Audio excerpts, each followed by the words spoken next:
Hi everyone, today I'll be covering the TrimUI Smart. The TrimUI Smart, like their Model S before it, certainly positioning for more of the micro handheld fans out there. TrimUI has also found themselves in an interesting position, with the Miu Mini being relatively difficult to get hold of. And where I found the Model S to be a bit too clicky to put longer gaming time into, the TrimUI keeps the micro design but adds a smart design around it, which I actually think looks really great. Straight out of the box, the TrimUI Smart gives a good first impression cosmetically. I'm a personal fan of the shell design. It looks nice, it seems sensibly laid out too. It's a micro device, but it is playable, so it's perfect for throwing in your pocket and bringing out when you've got a few minutes to game out and about. It boots into the stock OS pretty quickly too, and you feel like everything's been particularly suited to portable gaming. The stock OS isn't bad by any stretch, but there's certainly a few quirks in there. It's got a hypnotically evil background tune that'll play on repeat and often reset to max volume when you least expect it, which combined with the super bright front LED will all but rule out the TrimUI Smart from gaming in bed. Its version of RetroArch and the required cores are also sitting on the micro SD card rather than the onboard memory.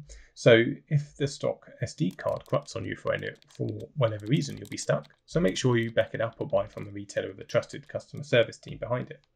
The TrimUI Smart also has inbuilt Wi-Fi and Bluetooth, which is awesome, but also a bit quirky with the current stock firmware. It's a little bit rattly from the bottom buttons and shoulder buttons too, which is a bit of a shame, as otherwise the handheld shell design actually ticks quite a few boxes for me. The smaller D-pad and spacing between the face buttons are overall quite nice and very playable. They both take a little bit of getting used to, of course, but have a very nice response to them. The D-pad has a surprising amount of travel for a smaller D-pad, to the point I didn't have any trouble at all pulling off any hydrokens or sidekens while jumping into Street Fighter 3 as my very first game. Gameplay-wise, it can technically play up to and including PlayStation 1, though the full catalogue will certainly not be at full speed, and some games are limited by the lack of 4 shoulder buttons. I've much preferred my time with Game Boy Color and advanced games alongside arcade and some 16-bit era platformers, as these translate really well to this type of handheld form factor, and the games are either designed with or can easily adapt to portability or short plays in mind. With all that said though, let me cut to some gameplay now and summarise back up at the end.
So overall, I've certainly warmed to the TrimUI Smart. It's not perfect, with a bit too much click on the buttons. Stock firmware that is good, but a bit too quirk heavy.